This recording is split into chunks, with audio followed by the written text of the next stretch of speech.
Atomfall. The name itself conjures up visions of barren wasteland, desperate survivors, and the chilling fear of nuclear destruction. Having spent 24 hours in its world, I have no doubt that it is living up to its billing, offering a distinctive British spin on the post-apocalyptic genre in the form of dark humor, spine-tingling folklore, and all-pervasive sense of unease. Forget the wide deserts of Fallout and the frozen wastelands of Metro. Atomfall drops you into Britain's rain-soaked post-apocalyptic landscapes, where picturesque villages are haunted by ghosts of the past and the harsh realities of the present. It's not a game of conquest, it's a fight for survival, a fight against the radiation, the paranoia, and the insidious forces that now pervade the underground. Perhaps the most beautiful thing about Atomfall, though, is its realistic, or at least let's say it, take on the post-apocalypse. Scavenging is a constant need. All cans of beans, all parts of rusty machinery are valuable. Radiation is a physical force, gradually draining your stamina and something to approach with caution.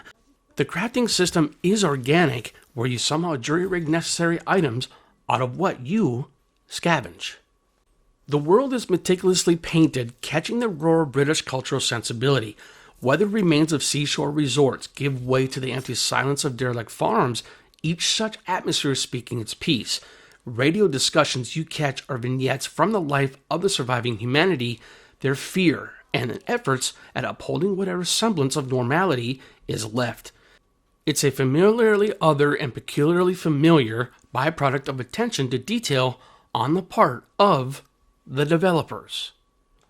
Hostile survivors are a threat, but Atomfall is more than the usual post-apocalyptic fare.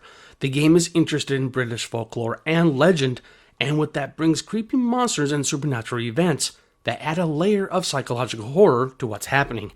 Faced with grotesque versions of familiar stories left me nicely unsettled, and wondering what was real and what was just an illusion caused by radiation sickness.